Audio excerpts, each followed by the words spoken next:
Hello नमस्ते प्रणाम, मैं योगाचार्य दीपेश बरथवाला आप सभी का फिर से स्वागत करता हूं अपने YouTube channel essential yoga for excellence and spirituality में। आज की वीडियो का जो टॉपिक है इसको हम मायोपिया के नाम से जानते हैं, नियर साइटेडनेस के नाम से भी इसको जाना जाता है। जनरली ये एक आंख रिलेटेड इशू है, एक आंख रिलेटेड प्रॉब्लम है। इस बीमारी में हमको पास की वस्तु जो है वो तो बिल्कुल क्लियर दिखाई देती है, बट दूर की जो वस्तु होती है उसमें ब्लर विजन आ जाता है, मतलब वो धुंधला दिखाई देता है। एक रिसर्च के मुताबिक अभी 2023 में के जो वर्ल्ड वाइड जो परसेंटेज है वो 22% है, और ऐसा भी अनुमान लगाया जा रहा है कि 2050 तक लगभग 50% जो लोग हैं वर्ल्ड वाइड वो इस बीमारी से पीड़ित हो जाएंगे। तो इससे हमको बचना बहुत ज़रूरी है। तो जानते हैं कि जनरली सबसे पहले जब हम किसी चीज़ को देखते हैं तो वो किस प्रोसेस से हम उसको देखते हैं ये पहले जानना बहुत ज़रूरी है। तो जब भी हम किसी चीज़ को देखते हैं तो सबसे पहले उसकी जो लाइट की जो रेज होती है वो हमारे लेंस में आती है, और वो लेंस से वो लाइट फिर रेटिना तक जाती है, जिससे फिर ब्रेन उसको रिकग्नाइज करता है, विजुलाइज करके फिर वो एक इमेज की फॉर्म बना के आपको बताता है कि ये चीज़ ये है। बट इस प्रॉब्लम में क्या होता है, जो लाइट की जो रेज होती है वो लेंस तक तो आती है पर वो रेटिना तक पूरा नहीं जा पाती, उससे पहले ही वो रुक जाती है, जिसके कारण ब्रेन उसको रिकग्नाइज नहीं कर पाता और एक अच्छी सी इमेज नहीं बना पाता, जिसके कारण क्या होता है हमको वो जो इमेज है वो ब्लर दिखाई देती है, उसमें हमको धुंधलापन दिखाई देता है। तो इसी चीज़ को हम मायोपिया के नाम से जानते हैं। अब इस प्रॉब्लम के कुछ रीज़न होते हैं, कुछ कॉज होते हैं, क्या क्या होते हैं। तो सबसे पहले जो मेन कॉज होता है वो हमारी जो सिलियरी जो मसल्स होती है, जो लेंस को कंट्रोल करके रखती है, उसके कॉन्ट्रैक्ट और रिफ्लेक्शन को, उसका जो साइज और स्ट्रेंथ चेंज हो जाता है, इसके कारण हो सकता है। या फिर दूसरा रीज़न ये हो सकता है किसी प्रॉब्लम के, कोई ट्रॉमा के कारण आपका जो लेंस है उसमें प्रॉब्लम आ जाती है। या फिर तीसरा रीज़न ये होता है कि आपके जो आई बॉल है उसकी जो शेप है वो आगे से पीछे की तरफ लंबी हो जाती है, जिसके कारण लाइट भी प्रॉपर रेटिना तक जो आती है वो नहीं आ पाती और पहले ही आके ख़त्म हो जाती है, जिसके कारण भी ये प्रॉब्लम आती है। अब इसके सिम्टम्स हमको क्या क्या दिखाई देंगे, अगर मैं बोलता हूँ कि मायोपिया आप कैसे पहचान पाएंगे, तो देखिए कुछ सिम्टम्स आते हैं। सबसे पहले आपको हेडेक की फीलिंग आएगी, आपको हेडेक बना रहेगा जब भी आप कोई चीज़ को देखेंगे, या अगर आप किसी चीज़ दूर की चीज़ों को अगर देखना चाहेंगे तो आपको हेड में पेन रहेगा, ये आंखों में बहुत स्ट्रेन डाल के आपको देखना पड़ेगा, आंखों को ऐसे पीस के देखना पड़ेगा, तभी वो आपको थोड़ा सा दिखाई देगा, पर वो भी ब्लर दिखाई देगा। और तीसरा जो विज़न है वो आपको ब्लर रहेगा, वो नहीं दिखाई दे पाएगा आपको। और जो चौथा है वो स्क्विंटिंग आइज, जनरली ये बच्चों में और थोड़े अडल्ट एज में ज़्यादा होती है, और इसके कारण भी हमारी आंखों में स्क्विंट मतलब टेढ़ापन भी आ जाता है।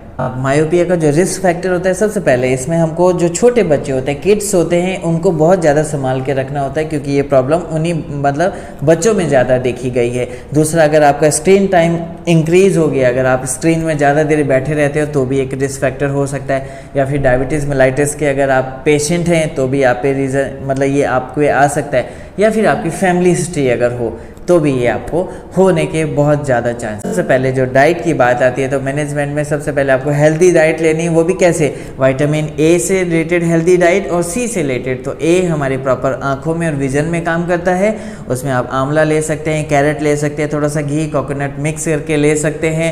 या फिर आपको सिट्रिक फ्रूट इसलिए लेने चाहिए क्योंकि अगर विटामिन सी लेंगे तो आयरन का ऑब्जॉर्प्शन बॉडी के अंदर अच्छा होता है, और बॉडी को आयरन अगर अच्छा मिलेगा तो आपकी जो आइज़ है उसको ब्लड भी ज़्यादा अच्छा से मिल पाएगा, और जिससे आपकी आइज़ हेल्दी बनी रहेंगी। आपको जिंक बहुत ज़रूरी है लेना, और ओमेगा फैटी एसिड ज़रूर लेना चाहिए इस प्रॉब्लम में। कुछ देर चाहे आप 20 मिनट 40 मिनट कीजिए, थोड़ी देर वॉक कर लीजिए, रनिंग कर लीजिए, और योगा तो कंपलसरी योगा आपको करना ही होगा। अगर आप 20 मिनट भी योगा करते हैं तो आप इस बीमारी से आप जल्दी से जल्दी बच सकते हैं। और आज मैं आपको 3 एक ऐसे योगा बताने वाला हूं जो बिल्कुल ईजी है और कभी भी किसी भी समय पे किया जा सकता है। आज का जो ट्रीटमेंट है yogic treatment, yoga for myopia, start करते हैं। तो आज जो मैं सबसे पहले जो मुद्राएं बताने वाला हूँ, जिससे हमारा दूर और पास की दोनों लेंसेस भी ठीक रहेंगे और हमारी जो सिलियरी मसल्स है उसकी स्ट्रेंथ भी बहुत अच्छी बनी रहेगी। तो 2 मुद्राओं का कॉम्बिनेशन है ये, जिसको हम शांभवी मुद्रा और अगोचरी मुद्रा या नासिकाग्र दृष्टि के नाम से भी इसको जानते हैं।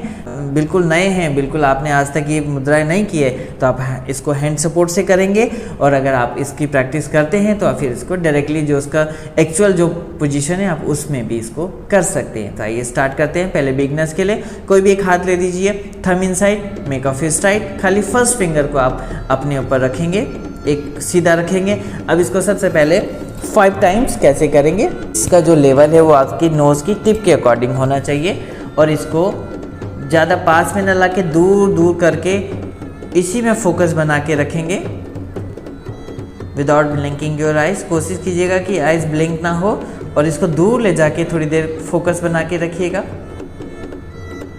फिर धीरे धीरे धीरे इसको अपने पास लेके आएंगे और नोज़ की टिप के इक्विवेलेंट ला के इसको स्टॉप करेंगे और यहाँ पर फोकस बनाने का ट्राई कीजिएगा बिल्कुल अच्छे से। फिर धीरे धीरे इसको लेके जाएंगे,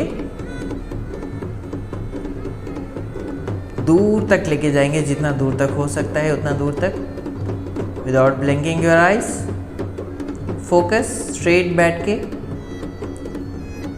कभी भी कहीं पर भी एनी टाइम इसको कर सकते हैं। इसमें खाने पीना उठने बैठने का कोई रोल नहीं है, करना है ये ज़रूरी है।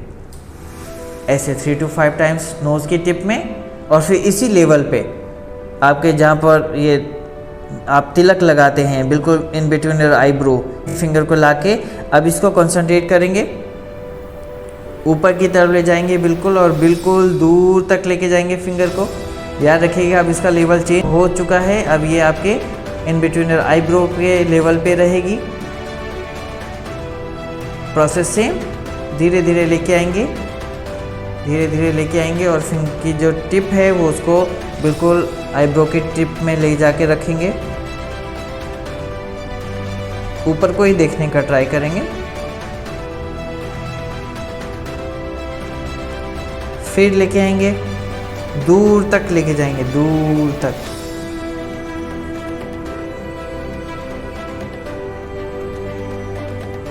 फिर वापस बिल्कुल सीधे से लेके आएंगे,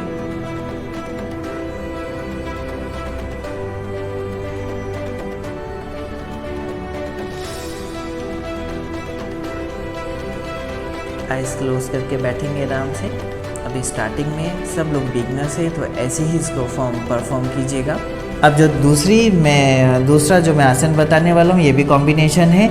इसको जब हम दोनों पैरों को पीछे की तरफ लेके चले जाएंगे इसको हम हलासन के नाम से जानते हैं, और जब हम बॉडी को उठ के आगे की तरफ आएंगे तो उसको हम पश्चिमोत्तान के नाम से जानते हैं।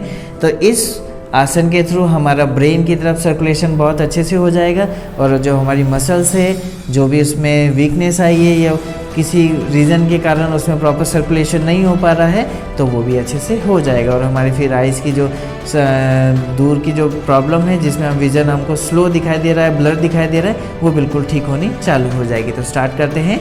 दोनों हाथ को आप अपनी बॉडी के पैरों के साथ साथ आगे पीछे मूव करते रहेंगे। तो सबसे पहले हम स्टार्ट करते हैं पश्चिमोत्तानासन से। ऐसे exhale, come forward, inhale back, जितना भी हो जाए जिससे हो जाए अपने अकॉर्डिंग। इधर थोड़ा ज़्यादा रुकेंगे तो ज़्यादा better. Exhale, inhale, completely focus. पीछे जाके थोड़ी देर जरूर रुकेंगे। ऐसे स्टार्टिंग में मिनिमम 7 के 3 सेट, 7 into 3 मतलब 21 टाइम्स आप जरूर करेंगे। बस याद रखिएगा कि जब हम पैरों को पीछे की तरफ लेके जाते हैं, मतलब जब हम हलासन कर रहे हैं तो उस पोजीशन में 5 सेकंड जरूर आप होल्ड कीजिएगा। दैट टाइम आप ब्रीदिंग बिल्कुल नॉर्मल रख सकते हैं, तो ये आइज़ के लिए बहुत अच्छी। अब जो मैं थर्ड वन एक्सरसाइज बताने वाला हूँ इसको हम भस्त्रिका प्राणायाम के नाम से जानते हैं। याद रखिएगा इसको सबसे बाद में कीजिएगा। और अगर हाई बीपी से रिलेटेड इशू है या हार्ट से रिलेटेड इशू है तो इसको ज़्यादा ना करें, या पहले हमसे कंसल्ट कर लीजिए और तभी आप इसको प्रैक्टिस कीजिएगा। तो आइए चलिए करते हैं भस्त्रिका प्राणायाम का अभ्यास।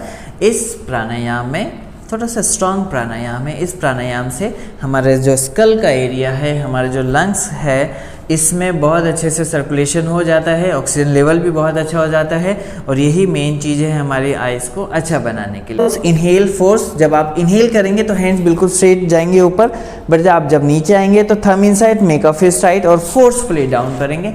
माउथ का कोई काम नहीं, जो भी ब्रीदिंग होगी थ्रू दी नोज होगी। तो स्टार्ट करते हैं।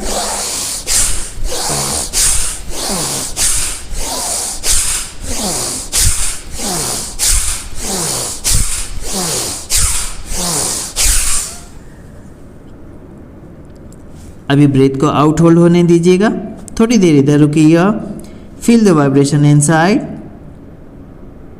जब तक आपको इनहेल करने का मन ना करे तब तक आप ऐसे रुके, ब्रेथ को आउट होल्ड करके रोकिएगा।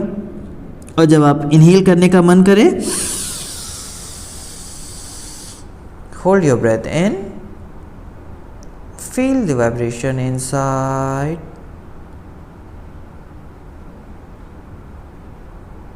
अब जब ये भी छोड़ने का मन करे तो ब्रीदिंग तो स्लोली आप एक्सेल कर दीजिए, पर आइज़ अभी भी ओपन नहीं करेंगे। Feel the vibration inside. और जो वाइब्रेशन हुआ है, सर्कुलेशन में जो स्पीड आई है उसको फील कीजिएगा। तब तक आप आंखें नहीं खोलेंगे, तब तक सेकेंड राउंड नहीं करेंगे जब तक इस प्रोसेस से किया हुआ जो वाइब्रेशन है वो रिलीज़ ना हो जाए, रिलैक्स ना हो जाए। तो ये मेरी तरफ से 3 एक्सरसाइज आपके लिए योगा फॉर मायोपिया। अगर आपको कोई भी क्वेरी है, अगर आप हमसे कंसल्ट करना चाहते हैं तो आप हमें कमेंट बॉक्स में कमेंट कर सकते हैं।